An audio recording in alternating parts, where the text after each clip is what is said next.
ہمارے ہر پروگرام کے تمام کردار حقیقت اور اپنے تمام تاریخی پس منظر پر مبنی ہے۔ اس میں ہر طرح کے خیالی اور میتھیکل پہلوؤں سے پرہیز کیا گیا ہے، لیکن ویژول سچویشن کے اعتبار سے بعض جگہ پر اسکیچ ٹیکنک سے کام لیا گیا ہے، جو تصوراتی ہوتے ہوئے بھی حقیقت سے بہت قریب ہے۔ اور سارے پروگرام کے تمام تاریخی دستاویز قرآن مجید اور احادیث کے ساتھ ساتھ مختلف کتابوں سے لیے گئے ہیں، جو سند کے طور پر ہمارے پاس موجود ہے۔ شہید ہو گیا پیاسا حسین،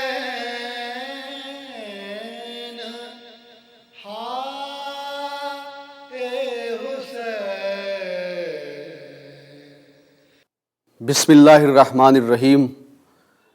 نہ یزید کا وہ ستم رہا، نہ ظلم ابن زیاد کا، جو رہا تو نام حسین کا، جسے زندہ رکھتی ہے کربلا۔ یقیناً شہید اعظم حضرت امام حسین علیہ السلام کی وہ قربانی کہ دنیا جسے قیامت تک یاد رکھتی رہے گی۔ نواسۂ رسول حضرت امام حسین علیہ السلام، جنہیں اکثر رسول اسلام اپنے ان دونوں نواسوں کے لیے فرماتے تھے کہ حسن اور حسین جوانان جنت کے سردار ہیں، اور رسول اعظم نبی کریم حضرت امام حسین علیہ السلام کے اتنے ناز اٹھاتے تھے، کیوں؟ اس لیے کہ آپ جانتے تھے کہ حسین کی عظمت کیا ہے۔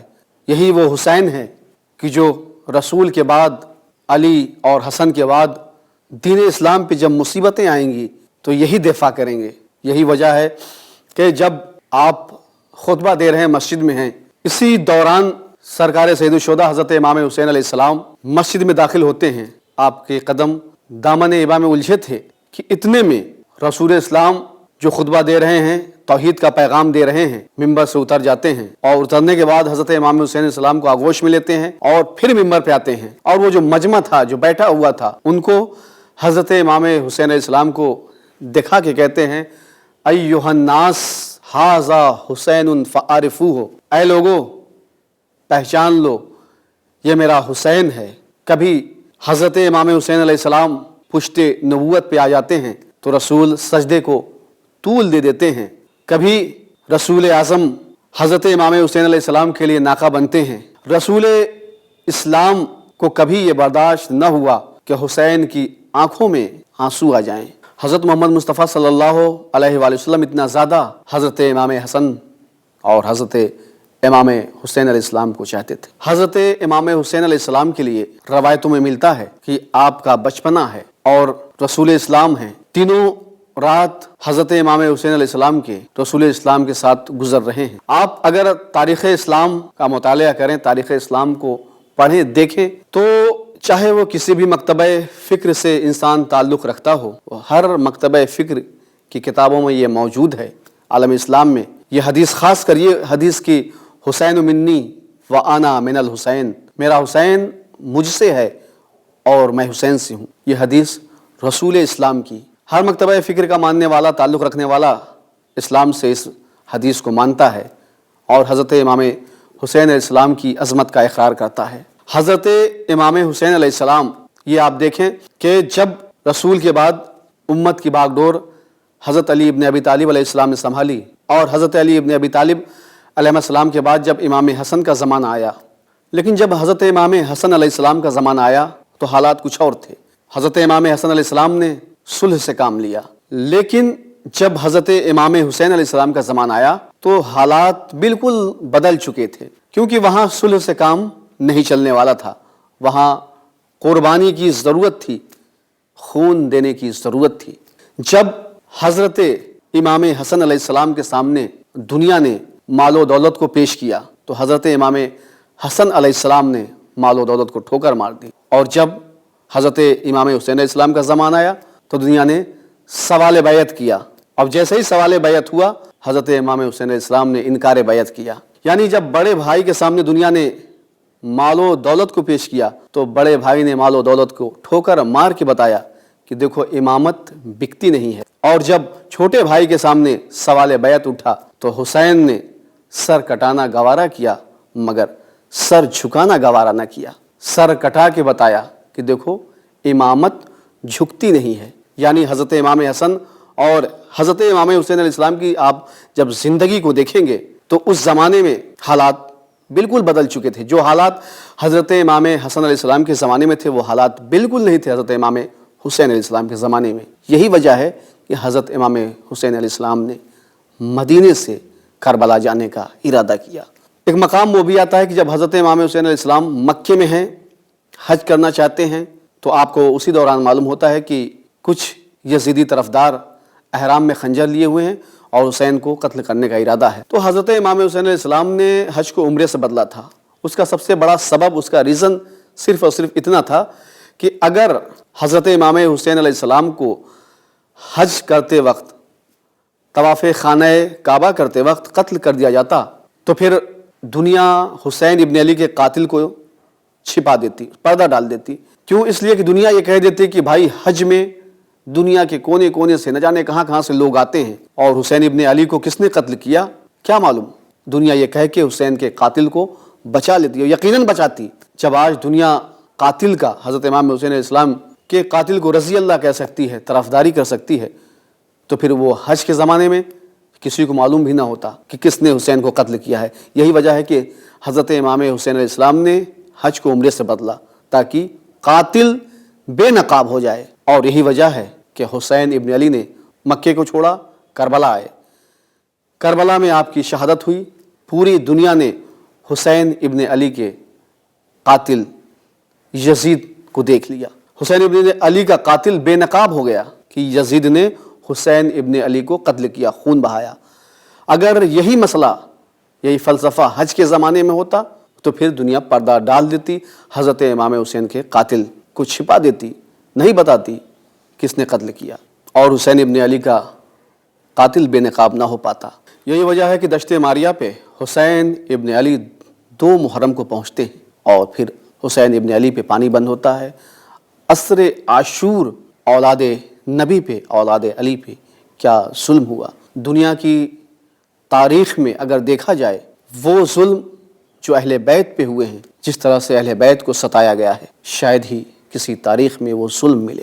اہل بیت شہادت حضرت امام حسین علیہ السلام کے بعد یہ ظلم صرف یہیں تک نہیں رکتا ہے، بلکہ اہل بیت کو قیدی بنا کے ان راستوں سے گزارا جاتا تھا جو بڑے ہی پرخار، بڑے ہی تکلیف دینے والے راستے ہوتے تھے.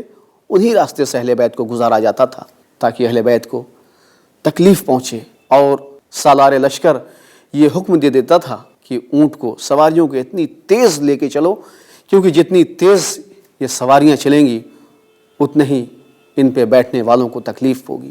اہل بیت پہ وہ ظلم روا رکھا یزیدیوں نے کہ انہیں ذرا سا بھی اس بات کا احساس نہ ہوا کہ ہم جس نبی کا کلمہ پڑھتے ہیں اسی کی آل پہ یہ ظلم کر رہے ہیں. یہ قافلہ بعض روایات میں ملتا ہے کہ پہلی سفر سن 61 ہجری، اور بعض روایات میں یہ ملتا ہے کہ 29 محرم کو شام پہنچ جاتا ہے. اہل بیت کو کربلا سے لے کر کوفہ، کوفے سے لے کر شام، اور شام سے پھر جب 1 سال کے بعد رہائی ملی ہے تو اہل بیت مدینہ آئے ہیں.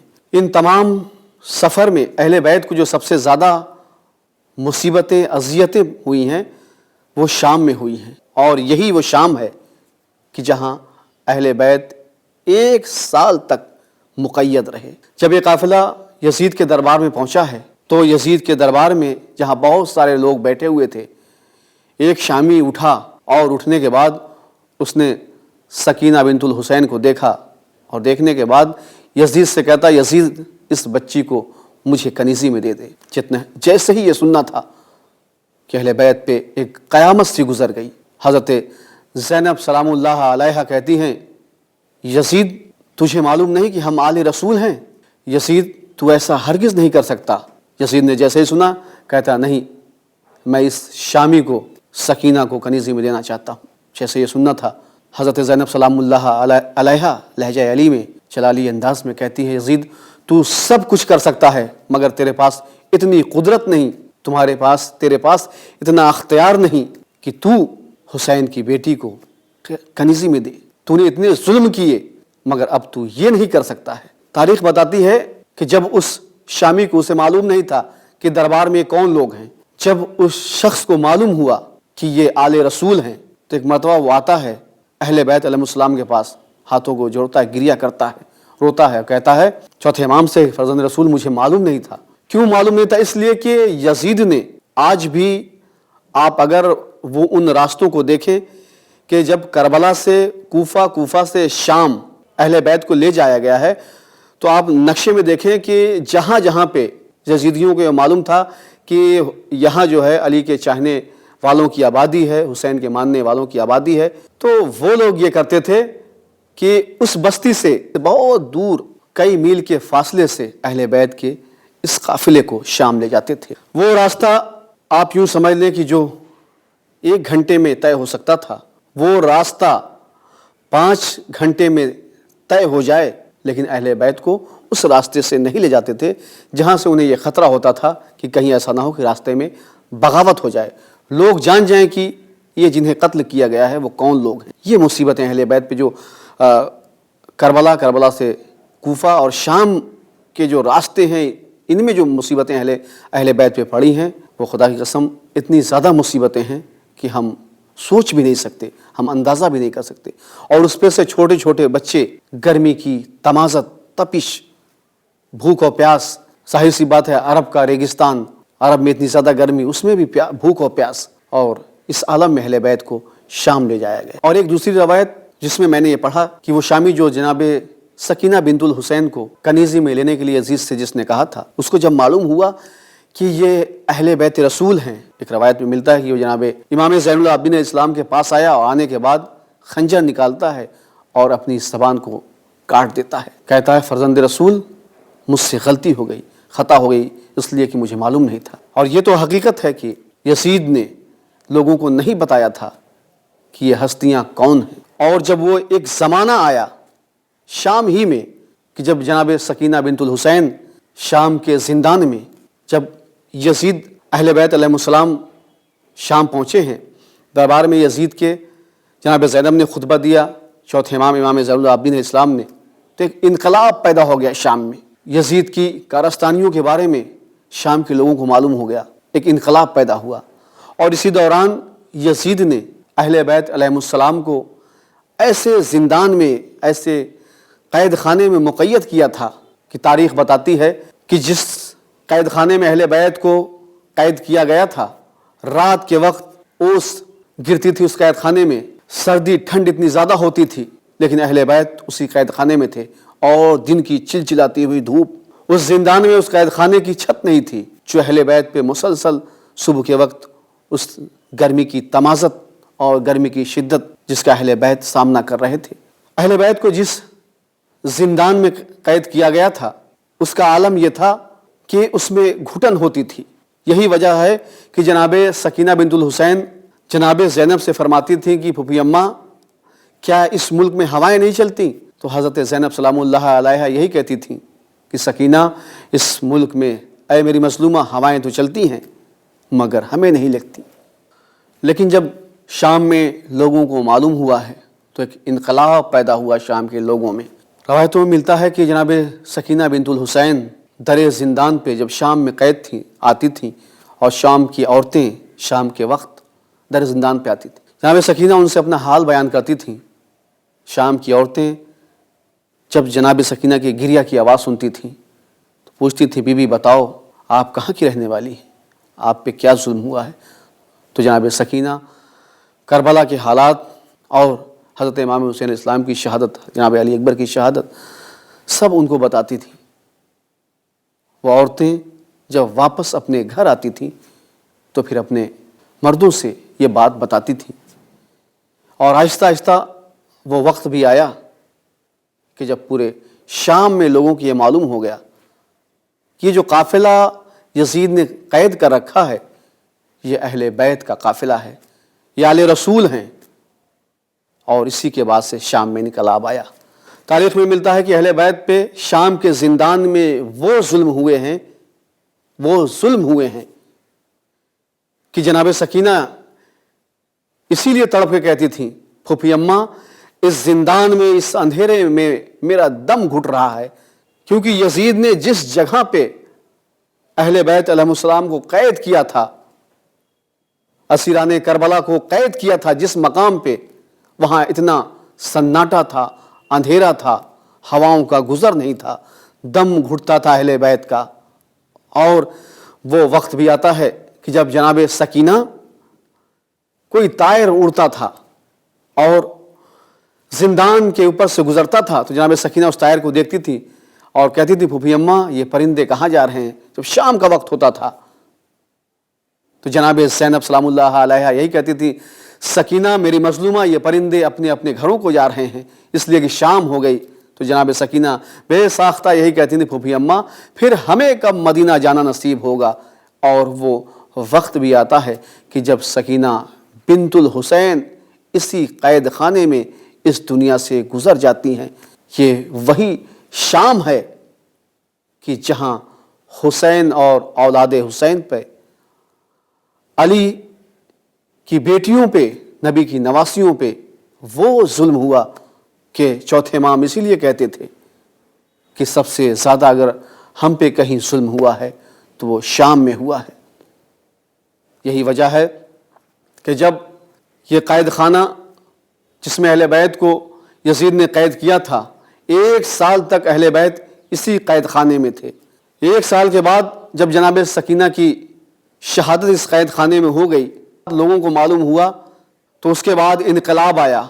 انقلاب کے بعد لوگوں کو معلوم ہوا کہ یہ بچی کون تھی، اور یزید نے اہل بیت کو، لوگ کہتے ہیں کہ رہا کر دیا تھا۔ رہا نہیں کیا بلکہ مجبوری کے تحت رہا کیا تھا، اس لیے کہ شام میں بغاوت ہو گئی تھی۔ جب یہ قافلہ رہا ہو گیا اور 1 سال کے بعد اہل بیت اس زندان سے آزاد ہوئے ہیں اور قافلہ جب چلنے لگا ہے، قافلہ مدینے کے لیے روانہ ہو رہا تھا، لیکن اس قافلے کو مدینے سے پہلے کربلا کے بعد پھر مدینے جانا تھا۔ جب یہ قافلہ چلنے لگا ہے، تاریخ بتاتی ہے کہ محملوں پہ بیویاں بیٹھی ہوئی ہیں، اور جیسے زندان کے قریب سے قافلہ گزر رہا تھا کہ ایک محمل کا پردہ اٹھا اور ایک آواز آئی، سکینہ ہم مدینہ جا رہے ہیں۔ سکینہ تمہیں مدینے جانے کا بڑا ارمان تھا، بڑا شوق تھا، سکینہ یہ قافلہ اب آزاد ہو گیا ہے، بی بی کیا مدینہ نہیں جاؤ گی؟ کہ اتنے میں قبر مظلومہ سے آواز آئی، پھوپھی اماں جب کربلا جانا تو میرے بابا کو میرا سلام کہہ دینا، اور میرے بابا سے کہنا کہ بابا سکینہ آپ کو قید خانہ شام میں یاد کرتے کرتے اس دنیا سے گزر گئی۔ وَسَيَعْلَمُ الَّذِينَ ظَلَمُوا أَيَّ مُنقَلِبٍ يَنقَلِبُونَ رَبَّنَا تَقَبَّلْ مِنَّا إِنَّكَ أَنْتَ السَّمِيعُ الْعَلِيمُ۔